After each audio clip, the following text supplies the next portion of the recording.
नमस्कार, न्यूज की पाठशाला में आप सभी का स्वागत। मैं हूं सुशांत सिन्हा। वो पाठशाला जहां सबकी क्लास लगती है। खबर का हर चैप्टर विस्तार से खोलता हूं ताकि आपको खबर सिर्फ समझ में ना आए बल्कि आप उसके मास्टर भी बनकर निकले। और ये न्यूज का इकलौता फैमिली शो है।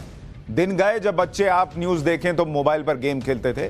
अब साथ में बैठकर न्यूज दिखाइए, क्योंकि खबर उस अंदाज में है कि उनको भी समझ में आएगी, उनके काम भी आएगी। तो बिना वक्त गवाए सबसे पहले अटेंडेंस, फिर आज की पाठशाला।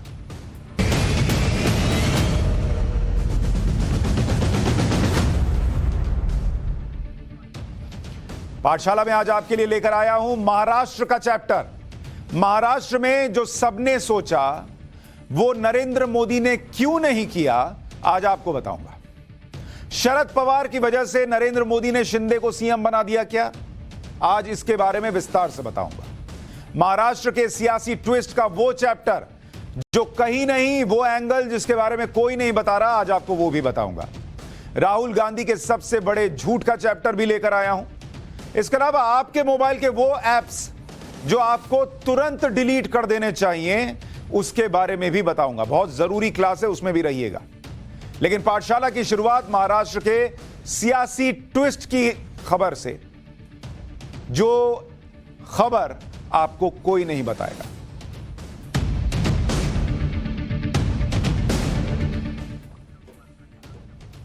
आज महाराष्ट्र की राजनीति में बड़ा ट्विस्ट आया और इस ट्विस्ट को कोई समझ नहीं पा रहा है।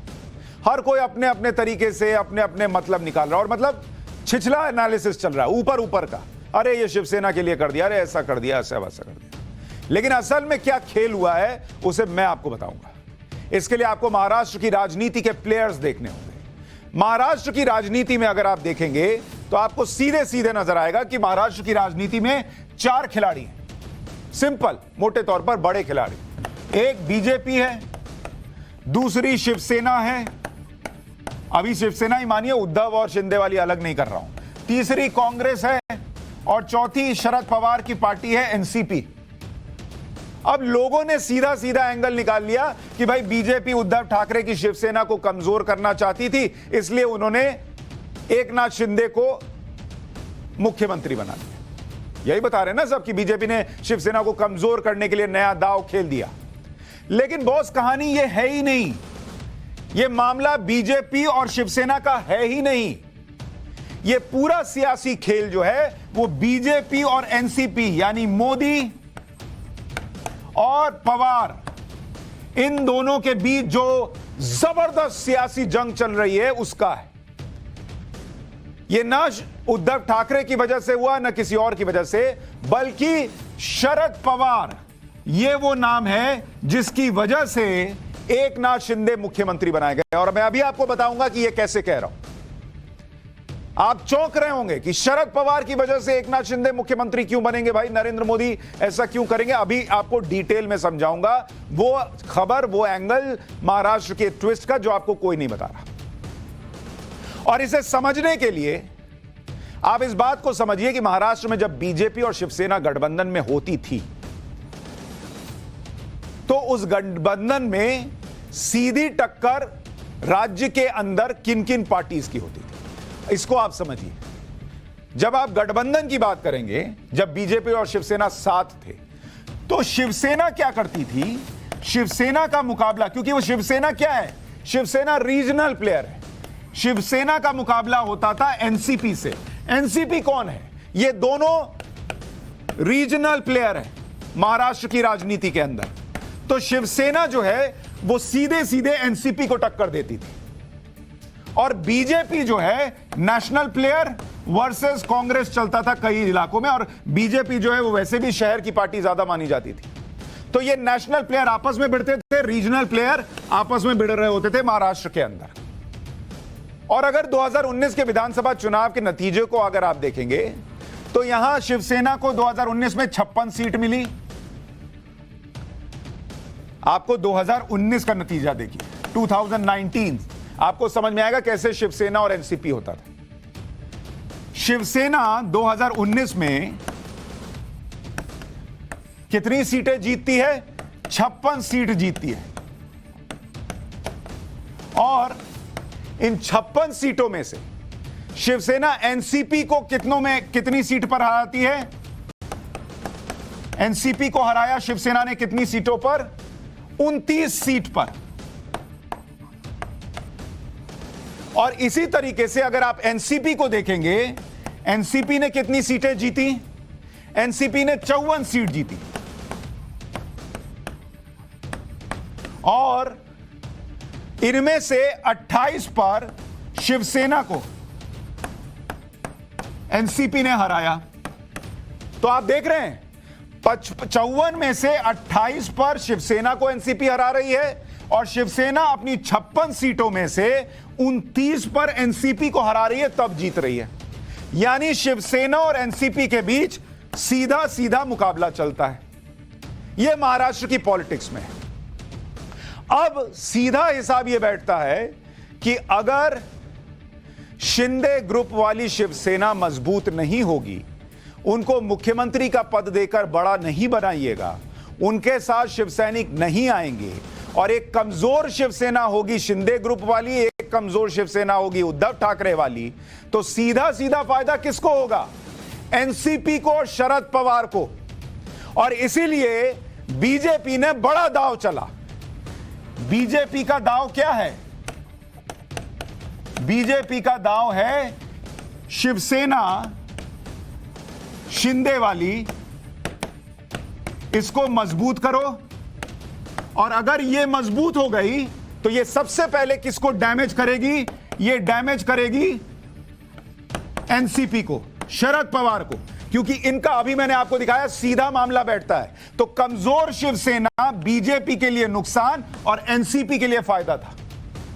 इसलिए स्ट्रैटेजिकली देवेंद्र फडणवीस को मुख्यमंत्री न बनाकर शिंदे को बनाया गया, इस शिवसेना को मजबूत किया गया और एनसीपी को कमजोर किया गया, शरद पवार को कमजोर किया गया। क्योंकि महाराष्ट्र में यह ध्यान रखिए कि लोकसभा की 48 लोकसभा सीटें हैं और अगर शिवसेना मजबूत होती है और यह मुकाबला लोकसभा के अंदर महाराष्ट्र में बीजेपी वर्सेस एनसीपी अगर बन जाता है तो यह बहुत नुकसान देता बीजेपी को, नरेंद्र मोदी को। और इसलिए नरेंद्र मोदी ने वो मास्टर स्ट्रोक चला जिसके बारे में कोई सोच भी नहीं रहा था, शरद पवार भी नहीं सोच रहे थे। दुनिया शिवसेना शिवसेना कर रही है, यहां बीजेपी वर्सेस एनसीपी हो गया बॉस। और शरद पवार जो पूरा गेम प्लान एक तरीके से बनाए हुए थे कि कैसे शिवसेना उनके साथ गठबंधन में आकर कमजोर होगी और वो राज्य में बीजेपी वर्सेस एनसीपी बना लेंगे, उस पूरे प्लान पर नरेंद्र मोदी ने एक झटके में पानी फेर दिया। आपको इसको और डिटेल से समझाता हूं। महाराष्ट्र की चुनावी राजनीति को 6 रीजन में बांटा जाता है और वो 6 रीजन कौन है? एक है उत्तर महाराष्ट्र, विदर्भ, मराठवाड़ा, पश्चिमी महाराष्ट्र, कोंकण, मुंबई, ठाणे और आसपास के इलाके। ये आपको मैप में दिखा रहा हूं, ये महाराष्ट्र की पॉलिटिक्स किन रीजन्स में बटी हुई है। अगर आप देखेंगे कि एनसीपी का गढ़ कहां है महाराष्ट्र के अंदर, एनसीपी का गढ़ किन रीजन्स को माना जाता है? एनसीपी का गढ़, मजबूत गढ़ जिसे माना जाता है, वो पश्चिमी महाराष्ट्र के, पश्चिमी महाराष्ट्र में 5 जिले आते हैं और वो 5 जिले कौन हैं? पुणे, सतारा, इसके अलावा सोलापुर, इसके अलावा कोल्हापुर और सांगली। ये 5 जिले हैं पश्चिमी महाराष्ट्र में जो कि एनसीपी का गढ़ है, शरद पवार का गढ़ है। और उत्तर महाराष्ट्र में अगर आप देखिएगा, नॉर्थ महाराष्ट्र, यहां पर एनसीपी का गढ़ क्या है? यहां एनसीपी का गढ़ है नासिक और अहमदनगर। इन सारे इलाकों में जो एनसीपी का गढ़ है, वहां सीधे सीधे वर्सेस में कौन होता है? शिवसेना होती है।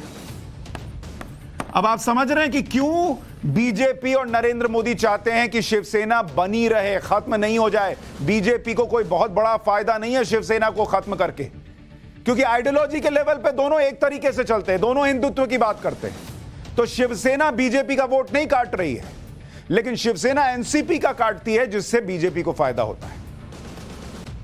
शिवसेना के मजबूत गढ़ हैं कल्याण, भिवंडी, मुंबई, ठाणे, औरंगाबाद। यहां आपको महाराष्ट्र में, अच्छा शिवसेना के गढ़ में एनसीपी टक्कर देती है। यहां आपको महाराष्ट्र में शिवसेना और बीजेपी का ग्राफ भी दिखाता हूं, क्योंकि कुछ लोग कह रहे हैं कि बीजेपी शिवसेना को, उद्धव ठाकरे की पार्टी को कमजोर करना चाहती थी, इसलिए शिंदे को मजबूत कर दिया। नहीं बॉस, शिंदे गुट को मजबूत करना शरद पवार को रोकने के लिए कैसे था, यह आप समझेंगे कि शिवसेना के आंकड़े देखिए। शिवसेना बीजेपी के लिए राइवल है ही नहीं, बहुत नुकसानदेह नहीं है। शिवसेना कमजोर, शिवसेना मीडियम लेवल की शिवसेना बीजेपी को चल जाएगी। खत्म हो जाए शिवसेना, यह बीजेपी को नहीं सूट करता। इस बात को समझिए, मैं आपको कैसे बता रहा हूं। यह आप देखिए साल, यह बीजेपी और यह शिवसेना, ठीक है। दोनों के सीट देखते जाइए। 1990 में दोनों ने साथ में चुनाव लड़ना शुरू किया। 1990 शिवसेना को कितनी सीट आती है? 52 सीट। और बीजेपी को कितनी सीट आती है? मात्र 42 सीट, 10 सीट कम है। बड़ी पार्टी कौन है? शिवसेना है। इसके बाद 1995 1995 शिवसेना की सीटें बढ़कर 73 हो जाती हैं, 73 सीट। और बीजेपी की भी बढ़ती है, लेकिन 65 सीट पर रहती है बीजेपी। यानी अभी भी बड़ी पार्टी कौन? शिवसेना। 1999 का साल आता है, शिवसेना 69 सीट पर रहती है, बीजेपी अभी भी छोटी पार्टी 56 सीट पर रहती है।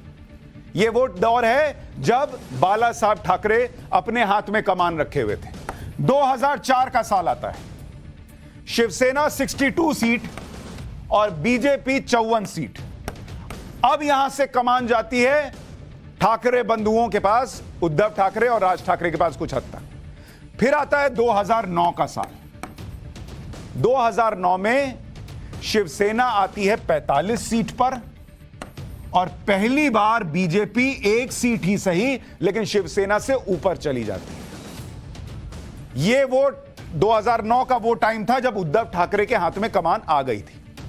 2014 यह वो साल था जब बीजेपी शिवसेना से डबल हो गई। ऑलमोस्ट बीजेपी 122 पर हो गई अकेले चुनाव लड़कर, और शिवसेना मात्र 63 पर रह गई। और फिर आया 2019 का साल, दोनों साथ में चुनाव लड़े। बीजेपी 105 और शिवसेना 56। अब ये जो साल हैं 2009 से अगर आप देखेंगे, आपको यह क्लियरली समझ में आएगा कि बीजेपी के लिए शिवसेना कहीं से भी थ्रेट नहीं है। वो अपने आप ही कमजोर हो रही है, वो अपने आप ही खत्म हो रही है। उद्धव ठाकरे उसको खत्म कर रहे हैं। बीजेपी को जोर नहीं लगाना था शिवसेना को कमजोर करने के लिए, वो कमजोर हो गई थी और अलग लड़ी तो बीजेपी को फायदा ही हुआ, सबसे बड़ी पार्टी बनी और सबसे ज्यादा बढ़िया परफॉर्मेंस अकेले लड़कर किया। लेकिन बीजेपी के लिए इंपॉर्टेंट था कि एनसीपी बड़ी ना बन जाए, और एनसीपी को काटने के लिए शिंदे को सीएम बना दिया। यह है सिंपल कहानी, सिंपल पॉलिटिकल एनालिसिस। लोग दुनिया में आपको खींचकर दूसरी तरफ ले जा रहे हैं, कहानी यहां है। कैसे शिंदे और बीजेपी की सरकार बनने से शरद पवार को राजनीतिक नुकसान होगा, इसके कुछ और पॉइंट समझिए। अगर फडणवीस सीएम बनते तो शिंदे साइड रोल में आते, फिर बीजेपी से लड़ना पवार और उद्धव दोनों के लिए आसान होता। उद्धव कहते कि देखो शिवसैनिक का क्या हाल कर दिया, डिप्टी सीएम बना दिया, कुछ ज्यादा दिया नहीं, बताओ देखो क्या किया। शिवसैनिक उद्धव की तरफ जाते, उद्धव का नेतृत्व चल नहीं रहा है, पार्टी कमजोर थी, एनसीपी का फायदा हो जाता। अगर फडणवीस सीएम बनते और शिंदे गुट बीजेपी में चला जाता, तो फिर शिवसेना सिर्फ ठाकरे परिवार तक सीमित रहती और सीधा फायदा किसको होता? शरद पवार को होता। बीजेपी तो ऑलरेडी स्ट्रांग थी। लेकिन शरद पवार की पार्टी को टक्कर तो शिवसेना ही देगी, और वो शिवसेना उद्धव ठाकरे के नेतृत्व में कमजोर होती। उनके सारे मंजे खिलाड़ी जो जीत कर आते हैं वो बीजेपी में शामिल हो जाते। फिर क्या होता? फिर पवार फिर वही मजबूत हो जाते। अगर फडणवीस सीएम बनते तो शिंदे गुट में बगावत के आगे चांस बन सकते थे, जिसका फायदा फिर शरद पवार को होता। शिंदे के सीएम बनने और शिंदे वाली शिवसेना के ताकतवर होने से सीधा राजनीतिक नुकसान शरद पवार की एनसीपी का होगा। महाराष्ट्र में शिवसेना में जो बगावत हुई उसकी भी एक बड़ी वजह एनसीपी है, क्योंकि इनका सालों से सियासी टकराव रहा है। बगावत के पीछे बड़ी वजह यह थी कि उद्धव सरकार में गठबंधन का रिमोट कंट्रोल एनसीपी के पास था। आरोप था कि महाराष्ट्र में उद्धव ठाकरे नहीं, असली सरकार शरद पवार के भतीजे अजीत पवार चला रहे हैं। शिवसेना के कई विधायक उद्धव ठाकरे से यह शिकायत कर चुके थे कि अजीत पवार का वित्त मंत्रालय ज्यादातर फंड एनसीपी विधायकों के क्षेत्र को दे रहा है। सरकार के अंदर इस टकराव के अलावा राजनीतिक टकराव भी शिवसेना के विधायकों और एनसीपी के बीच चल रहा है। इसके कुछ उदाहरण हैं, जैसे रायगढ़ जिले में शिवसेना के 3 विधायक हैं। तीनों ने 2019 में एनसीपी उम्मीदवारों को मात दी थी, लेकिन गठबंधन के बाद रायगढ़ जिले से एनसीपी विधायक अदिति तटकरे मंत्री बन गई। अदिति तटकरे एनसीपी नेता सुनील तटकरे की बेटी हैं। रायगढ़ में सुनील तटकरे की शिवसेना से दशकों पुरानी सियासी दुश्मनी है। जब कोरोना के दौरान पहला लॉकडाउन हटा तो सुनील तटकरे ने रायगढ़ में एक कार्यक्रम आयोजित किया और उद्धव ठाकरे को न्योता दिया। रायगढ़ से शिवसेना के विधायकों ने इस कार्यक्रम का विरोध किया और उद्धव ठाकरे ने कार्यक्रम में न आने की अपील की, जिससे उद्धव ठाकरे ने नजरअंदाज कर दिया अपने लोगों की बात को। यह एक उदाहरण दे रहा हूं आपको कि किस तरीके से पॉलिटिक्स करते हैं उद्धव ठाकरे। अपने लोगों को नजरअंदाज कर दिया और चले गए वहां उस व्यक्ति के कार्यक्रम में जो आपके खुद के लोगों के विरोध में रहा है। तो इससे तो एनसीपी मजबूत हुई ना, आपका कार्यकर्ता आपसे नाराज हो गया। यह उद्धव ठाकरे को समझ ही नहीं आ रहा था और यही शरद पवार को सूट करता था, उनकी पार्टी को सूट करता था। इसी तरह रायगढ़ की दापोली विधानसभा से शिवसेना के योगेश कदम ने एनसीपी के संजय कदम को 2019 के चुनाव में मात दी, लेकिन गठबंधन के बाद अजीत पवार ने योगेश कदम को नजरअंदाज करने के लिए संजय कदम की लगातार मदद की। शिवसेना के विधायक योगेश कदम ने पार्टी से पूरी तरह समर्थन न मिलने की शिकायत भी की। महाराष्ट्र में जो दांव बीजेपी ने खेला, वो दांव शरद पवार की कल्पना से भी परे था। शरद पवार के भी, क्योंकि शरद पवार बहुत बड़े राजनीति के खिलाड़ी माने जाते हैं। महाराष्ट्र में जो किसी ने नहीं सोचा वो बीजेपी ने किया, नरेंद्र मोदी ने किया। किसी ने नहीं सोचा था कि एकनाथ शिंदे सीएम बनेंगे। किसी ने नहीं सोचा था कि देवेंद्र फडणवीस डिप्टी सीएम बनेंगे। डिप्टी सीएम, जो सीएम बन जाए वो डिप्टी सीएम की कुर्सी पर नहीं बैठता है, उसका कद छोटा होगा ना भाई। लेकिन बीजेपी ने दोनों चौंकाने वाले फैसले किए जिसके बारे में कोई सोच ही नहीं रहा था। पीएम नरेंद्र मोदी कितनी दूर की सोच रखकर चले हैं, आप सोचिए, जो मैं अभी आपको बता रहा हूं। महाराष्ट्र में ठाकरे परिवार के साथ साथ शरद पवार का खेल खत्म हो गया। शिवसेना का खेल खत्म नहीं हुआ, ठाकरे परिवार का खेल खत्म हुआ, क्योंकि आज की तारीख में ठाकरे परिवार, उद्धव ठाकरे को पता ही नहीं करना क्या है। शिव सैनिकों को किस मुंह से बोले कि देखो शिंदे को क्या मिला बीजेपी के साथ जाकर, और शिंदे पावरफुल हुए तो लोग छोड़ छोड़ कर चले जाएंगे। सियासत में कुर्सी और पावर मैटर करता है बॉस, और वो तो वैसे भी हिंदुत्व की बात कर रहे हैं। लोग तो वैसे ही नाराज चल रहे थे जिस तरीके से इन्होंने महाविकास आघाड़ी के साथ जाने के लिए हिंदुत्व से कॉम्प्रोमाइज किया। पार्टी भी बचेगी या नहीं, ये उद्धव ठाकरे के लिए प्रश्न हो गया है। एकनाथ शिंदे ने महाराष्ट्र के नए सीएम पद की शपथ ली। देवेंद्र फडणवीस डिप्टी सीएम के तौर पर शपथ ले रहे थे, बाकी मंत्री आगे शपथ लेंगे। एकनाथ शिंदे के 40 विधायक, बीजेपी के 106 विधायक और 20 अन्य विधायकों का समर्थन है। मतलब कुल जो 144 चाहिए उससे 22 ज्यादा है। महाराष्ट्र में बीजेपी क्या कर सकती थी, लेकिन उसने क्या किया, यह भी अपने आप में बड़ी कमाल की बात है। कैसे मैसेजिंग की, परफेक्ट प्लानिंग। बीजेपी का पहला मैसेज 2019 में अजीत पवार के साथ जाने से बीजेपी की इमेज को धक्का लगा था। याद है ना, अजीत पवार वाला काम जब हुआ था, बीजेपी की इमेज को बड़ा धक्का लगा था। तब राउंड, जैसे खेल में राउंड होता है, वो राउंड शरद पवार के नाम गया था। 1-0 से शरद पवार आगे थे। आज 1 ऑल हो गया है, शरद पवार और नरेंद्र मोदी 1 ऑल पर चल रहे हैं। उस समय आरोप लगे थे कि बीजेपी सत्ता के लिए किसी हद तक जा सकती है। शिंदे को सीएम बनाने से मैसेज दे दिया बीजेपी ने कि उसके लिए सत्ता सब कुछ नहीं है, वो हिंदुत्व के लिए ये सब कर रही है, क्योंकि शिंदे हिंदुत्व के चेहरा बनकर निकल रहा है। तो वो दाग धोया। दूसरा मैसेज, उद्धव ठाकरे के उस इमोशनल कार्ड को बीजेपी ने खत्म कर दिया जिससे वो पॉलिटिकल माइलेज लेने की कोशिश कर रहे थे कि बीजेपी शिवसेना को खत्म करने में जुटी है। शिंदे के नेतृत्व वाली शिवसेना पर भरोसा करके बीजेपी ने ठाकरे का पार्टी वाला इमोशनल कार्ड फेल कर दिया कि हम तो शिवसेना को तोड़ना ही नहीं चाहते, हम तो उस शिवसेना को मजबूत बनाना चाहते हैं जो बाला साहब ठाकरे के विचारों को फॉलो करती है और असली हिंदुत्व पर चलती है। तो शिव सैनिक भी कंफ्यूज, कि भाई उद्धव ठाकरे तो कुछ और कह रहे थे, यहां तो कुछ और हुआ, चलो उधर। तीसरा मैसेज, शिंदे को सीएम बनाकर और उनके नेतृत्व वाली शिवसेना को सपोर्ट करके बीजेपी ने मैसेज दिया कि वो बाला साहब ठाकरे की विरासत और विचारों को सपोर्ट करती है, जिसमें वो शिवसेना के उस सामान्य व्यक्ति को सीएम बना रही है जो कांग्रेस एनसीपी के खिलाफ है। चौथा मैसेज, बीजेपी के लिए अब आगे चुनाव में यह कहना भी आसान होगा कि असली शिवसेना उसके साथ है जो बाला साहब ठाकरे के विचारों पर चलती है और जिन विचारों के लिए असली शिवसेना ने कांग्रेस एनसीपी से रिश्ता तोड़ दिया। पांचवा मैसेज, यह नोट कीजिए, महाराष्ट्र का जब चुनाव होगा आपको समझ में आएगा कि कैसे पाठशाला में जो चैप्टर पढ़ा था, देखिए कैसे निकल कर आ रहा है एक एक चीज।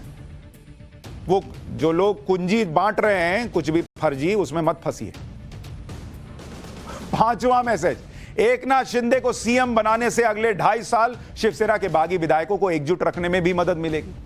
आम शिव सैनिक भी नाराज नहीं होगा कि यह सब बीजेपी ने अपनी सत्ता के लिए किया। छठा मैसेज, बीजेपी का मैसेज यही है कि महाराष्ट्र में उनका सीएम पूर्ण बहुमत के साथ आएगा। पूर्ण बहुमत की बीजेपी 2 बार कोशिश कर चुकी है, 14 और 19 में, लेकिन एक बार पूर्ण बहुमत से कम रह गए। अब बीजेपी 2024 में पूर्ण बहुमत का पूरा जोर लगाएगी। महाराष्ट्र में बीजेपी को पूर्ण बहुमत लाने की बड़ी चुनौती रही। 2014 में 122 सीट आई, 23 सीट से कम रह गई। 2019 में शिवसेना के साथ मिलकर लड़ी, जब बाद में शिवसेना अलग हो गई, 105 सीटें आई, 40 सीटें कम रह गई। अब बीजेपी उस शिवसेना के साथ है जिसमें बाल ठाकरे के विचार हैं, लेकिन ठाकरे परिवार का राज नहीं है, जिसमें आम शिव सैनिक का राज है। उद्धव ठाकरे और एकनाथ शिंदे के बीच अंतर आप देख लीजिए। यह समझना बड़ा इंपॉर्टेंट है जो मैं कह रहा हूं कि शरद पवार और एनसीपी की काट निकालने के लिए शिंदे को मुख्यमंत्री बनाया। यह इतना बड़ा पॉलिटिकल दांव जो नरेंद्र मोदी और बीजेपी ने चला है वो ऐसे ही नहीं चला। उद्धव ठाकरे और शिंदे में बड़ा फर्क है, उसको समझिए। उद्धव ठाकरे को राजनीति परिवार की विरासत में मिली। Eknath Shinde auto rickshaw driver से सीएम पद तक पहुंचे। तो नरेंद्र मोदी जानते हैं कि जैसे वो चाय वाले से पीएम पद तक पहुंचे, उनको पता है कि एक आम कार्यकर्ता किस तकलीफ से गुजरता है, उसके लिए क्या सोचना है, वो शिंदे को पता है, ये उद्धव ठाकरे को नहीं पता। उद्धव ठाकरे बाल ठाकरे के पारिवारिक उत्तराधिकारी, एकनाथ शिंदे बाल ठाकरे के वैचारिक उत्तराधिकारी होने का दावा कर रहे हैं। उद्धव ठाकरे बिना चुनाव लड़े ही मुख्यमंत्री बन गए। एकनाथ शिंदे 4 बार चुनाव जीते, पहले मंत्री रहे, अब मुख्यमंत्री बने। उद्धव ठाकरे ने सत्ता के लिए एनसीपी कांग्रेस के साथ बेमेल गठजोड़ किया। एकनाथ शिंदे ने हिंदुत्व के लिए बीजेपी के साथ स्वाभाविक गठबंधन किया। उद्धव ठाकरे के एनसीपी कांग्रेस गठबंधन से शिवसैनिक नाराज थे। एकनाथ शिंदे के बीजेपी के साथ गठबंधन से शिवसैनिक नाराज नहीं होंगे। उद्धव ठाकरे पर गठबंधन सरकार में शिवसैनिकों की अनदेखी का आरोप है। एकनाथ शिंदे मुश्किल समय में शिवसैनिकों के साथ रहे। बड़ा फर्क होता है ये जो अपने लोगों के साथ खड़ा हो। उद्धव ठाकरे सोनिया गांधी और शरद पवार के कहने पर सीएम बने थे। एकनाथ शिंदे एनसीपी कांग्रेस के खिलाफ शिवसेना के विद्रोह से सीएम बने।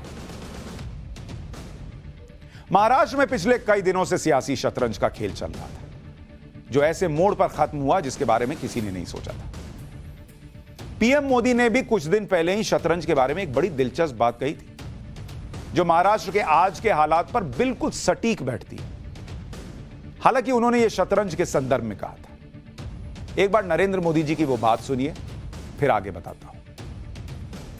अगर आपने एक मोहरे को लेकर सही चाल चल दी, उसकी ताकत का सही इस्तेमाल कर लिया, तो वो सबसे शक्तिशाली बन जाता है।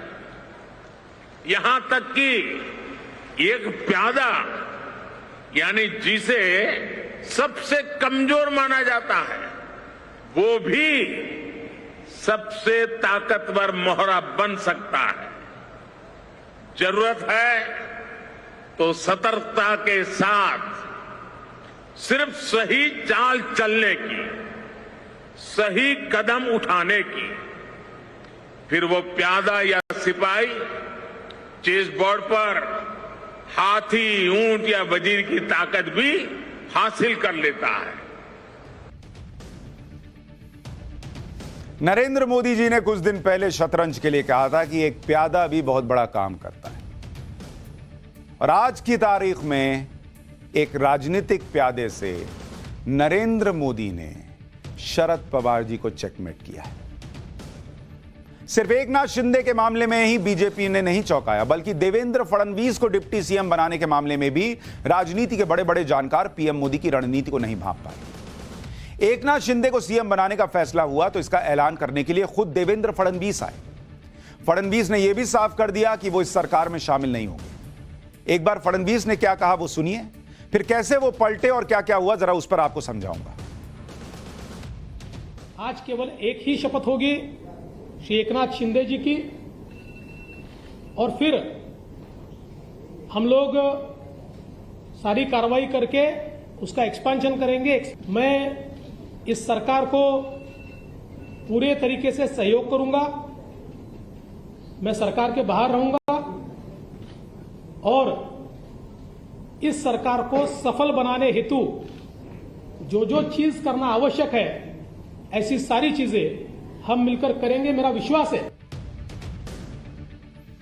देवेंद्र फडणवीस ने करीब 4:30 बजे यह ऐलान किया था कि वो सरकार में शामिल नहीं होंगे। इसके करीब 2 घंटे बाद शाम 6:30 बजे बीजेपी अध्यक्ष जेपी नड्डा मीडिया के सामने आए और वो कहा जो बीजेपी में नहीं होता। एकनाथ शिंदे को बधाई दी और यह कहा कि वो आग्रह करते हैं कि देवेंद्र फडणवीस सरकार में शामिल होकर डिप्टी सीएम बन जाए। अब एक बार नड्डा जी को सुनिए, फिर समझाऊंगा खेल क्या हुआ। भारतीय जनता पार्टी की केंद्रीय टीम ने इस बात को तय किया है कि देवेंद्र जी को सरकार में आना चाहिए और सरकार में पदभार संभालना चाहिए, और इसलिए देवेंद्र जी से व्यक्तिगत रूप में भी आग्रह किया है और केंद्र ने इस बात को निर्देशित किया है कि देवेंद्र जी उप मुख्यमंत्री के रूप में, डिप्टी चीफ मिनिस्टर के रूप में कार्यभार संभालें।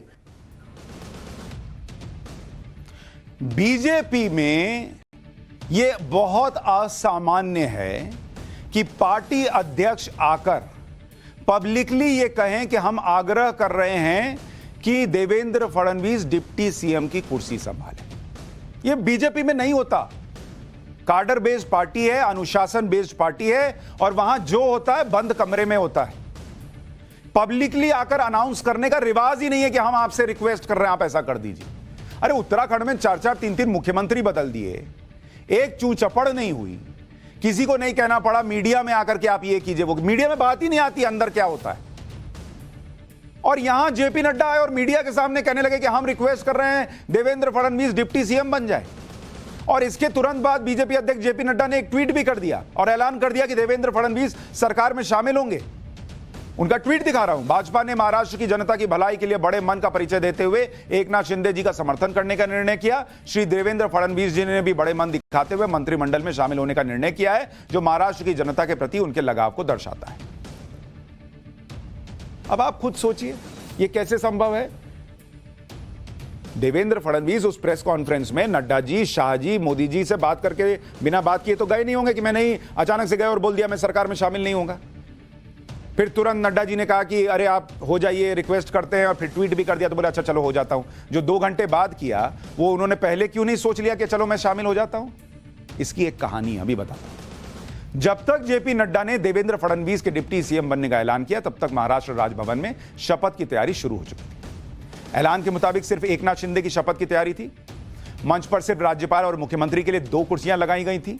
लेकिन जैसे ही यह खबर फैली कि देवेंद्र फडणवीस डिप्टी सीएम बनेंगे, मंच पर तीसरी कुर्सी भी लग गई और इस दौरान देवेंद्र फडणवीस काफी देर तक फोन पर बात भी करते रहे। ऐसे में सवाल यह उठा कि जब देवेंद्र फडणवीस को डिप्टी सीएम बनना ही था तो यह 2019 में ही कर देते। लेकिन उसके पहले आपको बताऊं कि यह क्यों हुआ, जो बीजेपी में नहीं होता था वो क्यों हुआ। देखिए आपको इसको समझना पड़ेगा। जेपी नड्डा ने जो आकर किया वो पोस्चरिंग थी। देवेंद्र फडणवीस ने जो किया वो पब्लिक पोस्चरिंग थी। मतलब पब्लिक को एक मैसेज देने के लिए। क्या मैसेज? भाई देवेंद्र फडणवीस इससे पहले सीएम रहे हैं, वो अचानक डिप्टी सीएम कैसे बन जाएंगे?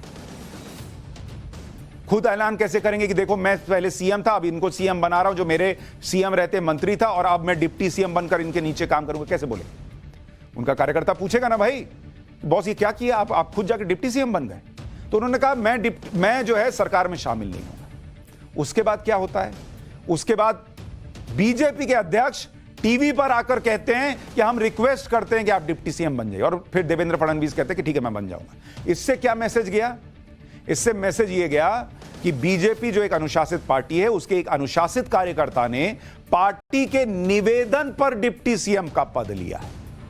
इससे देवेंद्र फडणवीस के समर्थक, उनके कार्यकर्ताओं के बीच भी एक संतुष्टि रही कि चलो पार्टी ने कहा तब इन्होंने किया, और पार्टी कुछ बड़ा सोच रही होगी। अब ये एनसीपी और शरद पवार के साथ खेला किया गया है, ये सबको तो समझ में आ नहीं रहा, पत्रकारों को नहीं समझ में आ रहा, कार्यकर्ता को क्या समझ में आ रहा होगा, तो उनको खुल के तो बता नहीं रहे हैं। तो ये मैसेजिंग चली गई कि देखिए पार्टी के नेतृत्व ने रिक्वेस्ट किया, एक तो बड़ी बात की रिक्वेस्ट किया, इज्जत दी। दूसरा उन्होंने रिक्वेस्ट किया तो इज्जत को समझते हुए, अपनी जिम्मेदारी समझते हुए डिप्टी सीएम बन गए।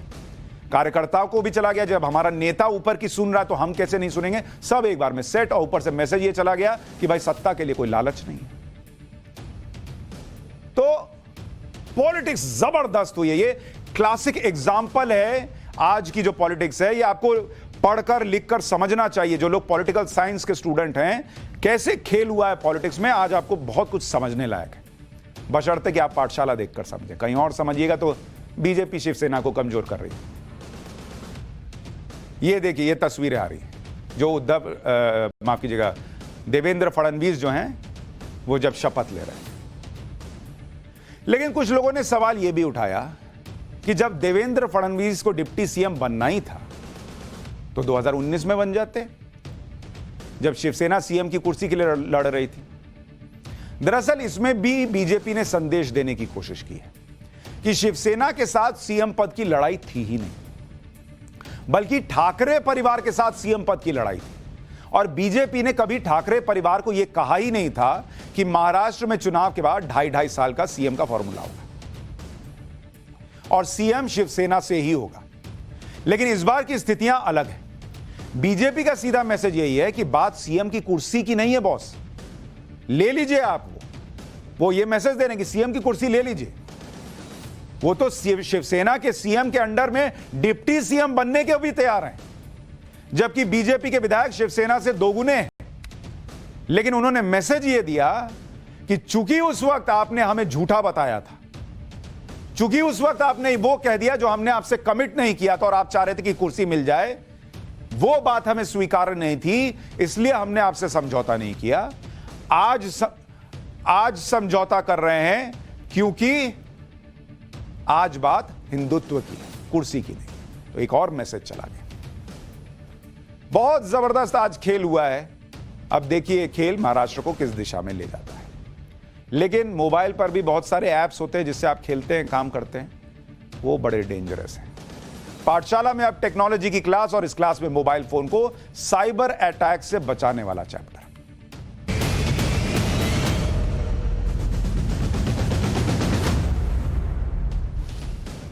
मोबाइल फोन में हम सब कई तरह के ऐप्स इंस्टॉल करते हैं। मैसेजिंग ऐप है, online shopping app, food delivery, online taxi, सब है। ऐसे ऐसे स्वाइप करते जाइए, ऐप आता जाएगा। लेकिन आज मैं आपको बताऊंगा कि बहुत सारे खतरनाक ऐप्स भी आपके मोबाइल में, जिनको आपको मौका लगते डिलीट कर देना चाहिए। इतने सारे ऐप्स आप रखते हैं, लाइफ लगता है कि स्मूथ हो गई, सब फटाफट काम हो गया। और इस तरह के कई ऐप्स जो मोबाइल में इंस्टॉल होते हैं वो कितने खतरनाक साबित हो सकते हैं, इसका अंदाजा आपको नहीं होगा।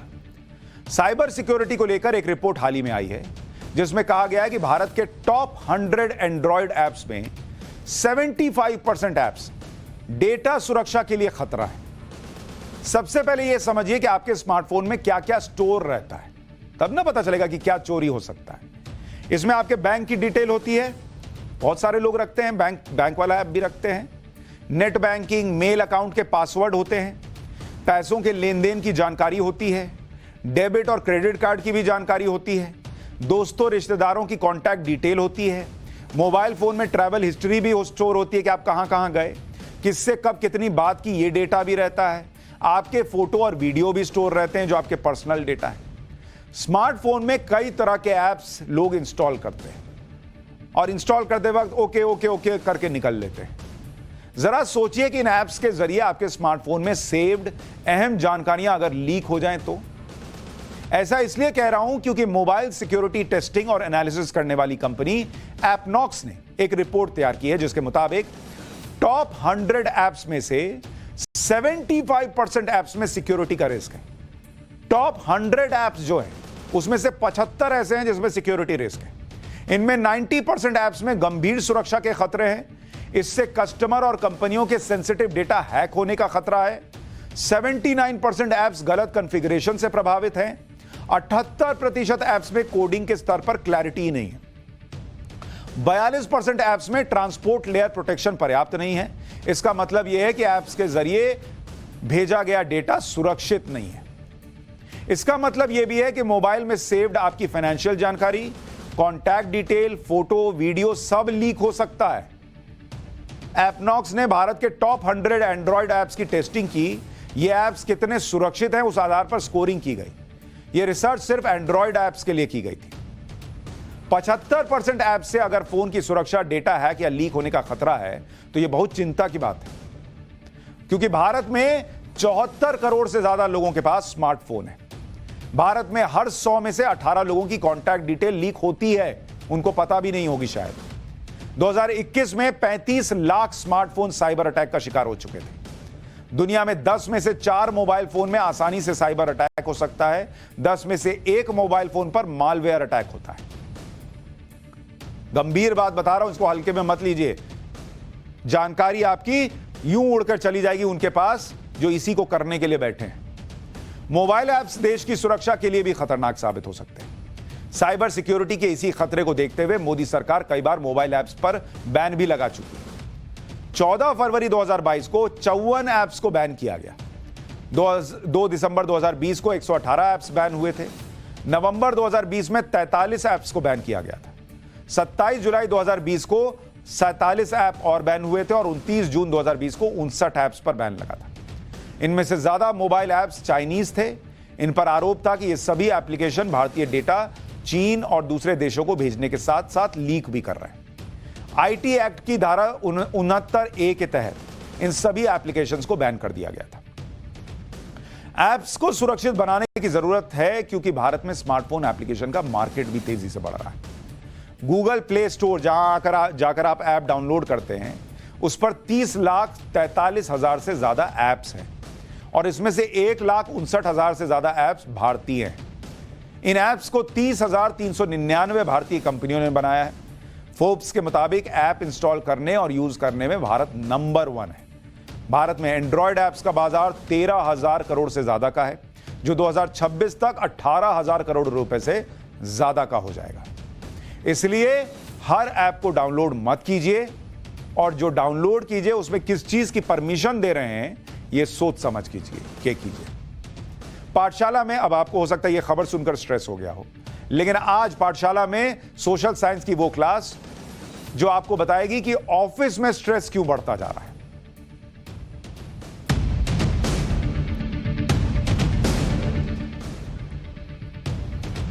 आप रोजाना ऑफिस जाते हैं, काम करते हैं, पैसे कमाते हैं, घर चलाते हैं, सब वही करते हैं, लेकिन इन सब के साथ आपको ऑफिस से तनाव जो है, स्ट्रेस, वो फ्री में मिलता है। ये लो, ले जाओ, घर ले जाओ, बीवी से झगड़ा कर लेना, ले जाओ, बेटा को थप्पड़ मार देना, ये सब होता है। स्ट्रेस हो गया तो क्या करेंगे, घर पे निकालते, बॉस पे तो निकालेंगे नहीं, बॉस के सामने तो सिर झुका के आ जाते हैं, सैलरी लेके आनी है। लेकिन स्ट्रेस का कारण क्या है और कैसे आपका वर्क प्लेस स्ट्रेस का एक बड़ा कारण बन रहा है, पाठशाला में इस चैप्टर के जरिए आपको बताता हूं। काम के दौरान स्ट्रेस साल 2022 में सबसे हाई लेवल पर पहुंच गया है। सर्वे एजेंसी गैलप के एक सर्वे में यह बात सामने आई कि दुनिया में वर्क प्लेस स्ट्रेस के केस बढ़ रहे हैं। ऑफिस में काम के दौरान कई तरह के दबाव झेलने पड़ते हैं, जैसे टाइम पे काम पूरा नहीं हुआ, कम समय में ज्यादा काम करना पड़ रहा है, मैन पावर कम है, उसका काम भी तुम ही कर लो, बहुत सारा होता है, तो काम का लोड बढ़ गया और इसका असर जो है वो कर्मचारियों की मानसिक स्थिति पर पड़ता है और वो स्ट्रेस का शिकार हो जाते हैं। 2022 में काम के दौरान स्ट्रेस का स्तर सबसे ज्यादा रहा। कोविड महामारी के बाद तनाव के मामले में बहुत ज्यादा बढ़े हैं। सर्वे एजेंसी गैलप के state of the global workplace survey के मुताबिक 60% वर्कर्स अपनी नौकरी से भावनात्मक रूप से अलगाव महसूस करते हैं। मतलब नौकरी कर रहे हैं लेकिन अटैचमेंट नहीं है कि क्यों जा रहे हैं, क्यों कर रहे हैं। वो डिस्टेंसिंग आ गई है स्ट्रेस की वजह से। 44% कर्मचारियों ने रोजाना स्ट्रेस की शिकायत की है। 19% कर्मचारी नौकरी के दौरान दुखी महसूस करते हैं। 57% कर्मचारी काम के दौरान इंगेज्ड नहीं हो पाते, मतलब काम में मन नहीं लग रहा है। सिर्फ 9% कर्मचारियों का ही काम में मन लगता है, यह इस रिपोर्ट में सामने आया। 9%। वर्क प्लेस पर, अच्छा ये आपका बॉस देख लेगा, कहेगा कि तुम ही 9% में नहीं हो, पता चला आपका इंक्रीमेंट रुक गया। वर्क प्लेस पर स्ट्रेस यानी तनाव के मामले भारत में तेजी से बढ़ रहा है। यूआईपाथ कंपनी के ऑफिस वर्कर सर्वे 2022 के मुताबिक भारत में 70% कर्मचारी काम के दौरान बहुत ज्यादा प्रेशर महसूस करते हैं।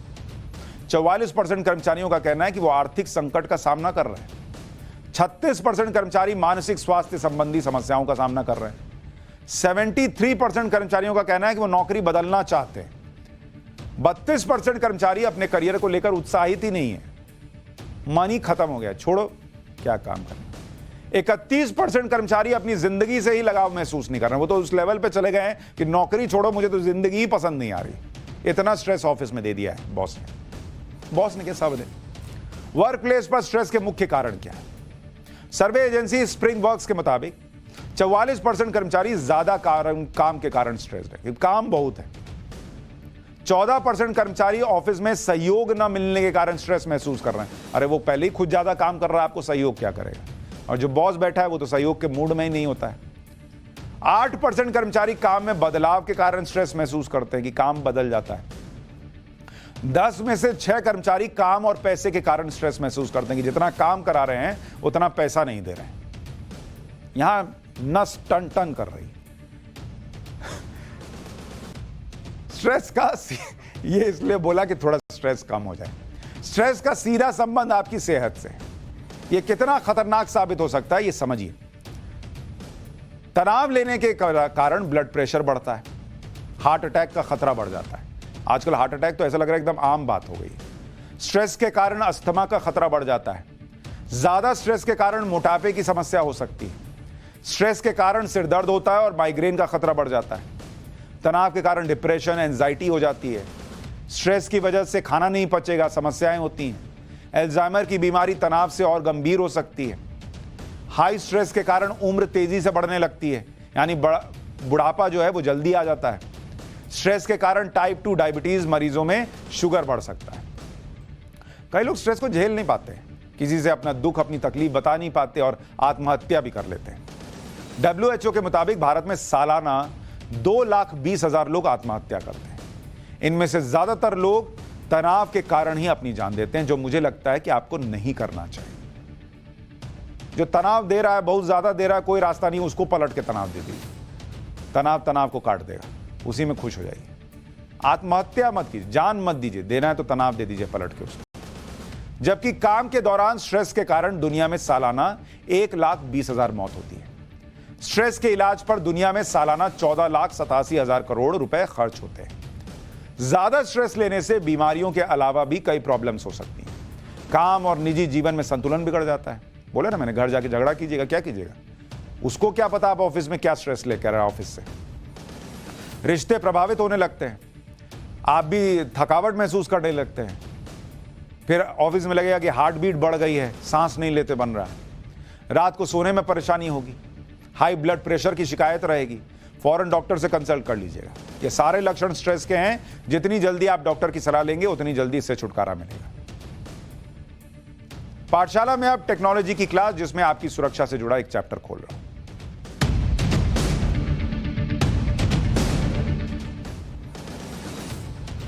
देश में सड़कों का नेटवर्क बेहतर हो रहा है और सरकार की कोशिश है कि लोग सुरक्षित सफर कर सकें। इसके लिए ट्रैफिक नियमों के उल्लंघन पर हेवी पेनल्टी लगाई जा रही है। इसके अलावा सरकार गाड़ियों में सेफ्टी फीचर्स बढ़ाने की नियम भी ला रही है। कारों को सुरक्षित बनाने के लिए 6 एयरबैग अनिवार्य करने के नियम लाए गए। इसके अलावा अब भारत में कारों की मजबूती और सेफ्टी के लिए सरकार नए कदम उठा रही है। कारों की मजबूती के लिए क्रैश टेस्ट के भारतीय मानक तय किए जा रहे हैं। परिवहन मंत्रालय ने क्रैश टेस्ट प्रोग्राम के ड्राफ्ट को मंजूरी दी है। इसके तहत भारत में ही गाड़ियों का क्रैश टेस्ट किया जाएगा। सेफ्टी के आधार पर गाड़ियों को रेटिंग दी जाएगी। एनकैप में 8 सीट तक वाली पैसेंजर गाड़ियों का टेस्ट होगा। 3.5 टन तक भारी गाड़ियों का ही क्रैश टेस्ट होगा। सीएनजी और इलेक्ट्रिक गाड़ियों का भी टेस्ट किया जाएगा। वयस्क और बच्चों के लिए एक ही सेफ्टी रेटिंग दी जाएगी। क्रैश टेस्ट प्रोग्राम एनकैप 1 अप्रैल 2023 से लागू होगा। इस प्रोग्राम का टारगेट है कि लोगों को सुरक्षित गाड़ियां मिले, जिससे देश में होने वाले रोड एक्सीडेंट को 50% कम किया जा सके। भारत में रोड एक्सीडेंट का आंकड़ा क्या है वो भी जान लीजिए। भारत में दुनिया की 1% गाड़ियां हैं, लेकिन दुनिया के 11% रोड एक्सीडेंट भारत में होते हैं। भारत में हर घंटे 53 रोड एक्सीडेंट होते हैं। हर घंटे 53 रोड एक्सीडेंट। रोड एक्सीडेंट में हर 4 मिनट में एक मौत हो जाती है। सालाना 1.5 लाख मौत एक्सीडेंट की वजह से हो रही है, जो दुनिया में सबसे ज्यादा है। रोड एक्सीडेंट में मरने वाले 70% लोग 18 से 45 साल के बीच के हैं। 6 एयरबैग अप्लाई होते तो 2020 में 13,000 मौतों को रोका जा सकता था। सालाना 4.5 लाख लोग एक्सीडेंट से घायल भी होते हैं। 6 एयरबैग, वो एयरबैग होता है ना, एक्सीडेंट हुआ तो धप से फूल जाता है, फिर आपको खतरा कम रहता है, जान जाने का जोखिम कम होता है। 6 एयरबैग और क्रैश टेस्ट के भारतीय मानकों से सड़क हादसों के इन आंकड़ों को कम करने में मदद मिलेगी।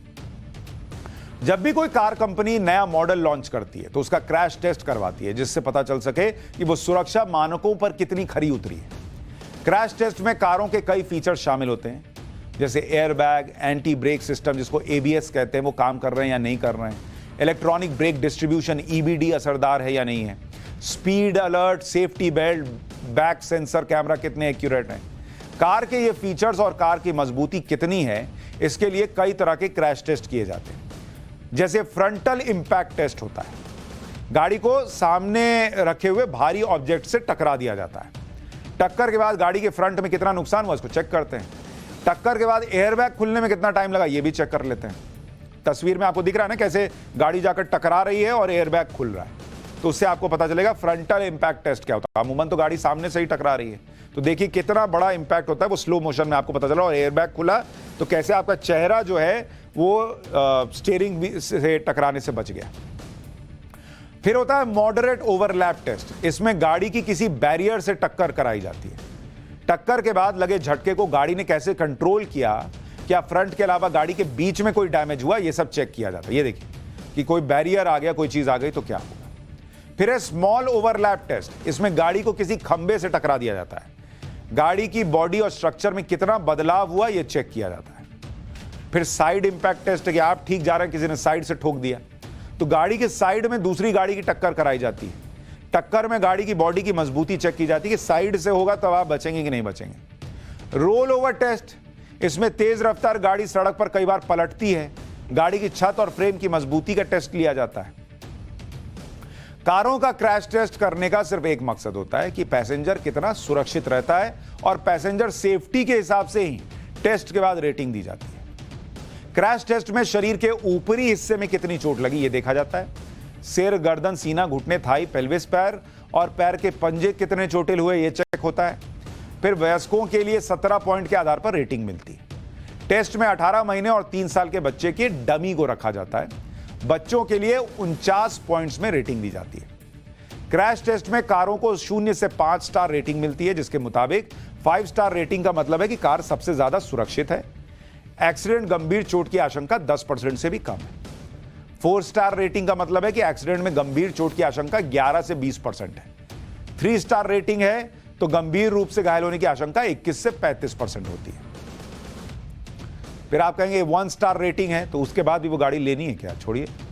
कार क्रैश टेस्ट के भारतीय स्टैंडर्ड तय करने के साथ मोदी सरकार गाड़ियों में सेफ्टी फीचर्स बढ़ाने पर भी जोर दे रही है।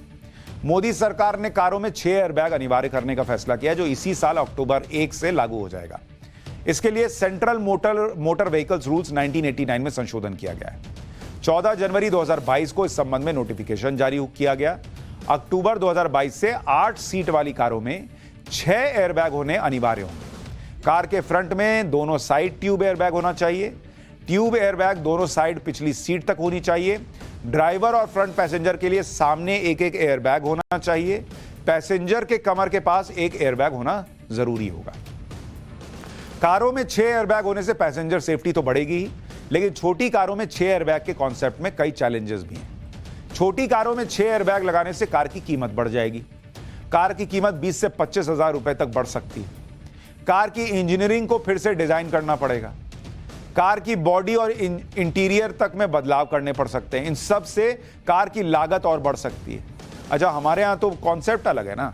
अच्छा, क्या मेरी जान चली जाएगी और अभी 25,000 रुपया बच रहा है, तो एक काम करो 25,000 बचा लो, जान तो पता नहीं, मैं तो ठीक चलाता हूँ, मेरा एक्सीडेंट नहीं होगा। सबको यही लगता है मेरा एक्सीडेंट नहीं होगा।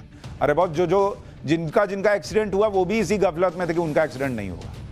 तो 25,000 रुपया नहीं, जान की कीमत देखिए, गाड़ी की कीमत नहीं।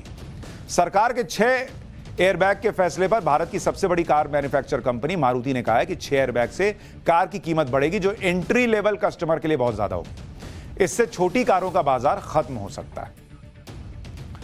तो शुरुआत सरकार से की थी, एंड कार से किया है। आप भी सेफली घर रहिए, घर से निकलिए सोच समझ के। नमस्कार।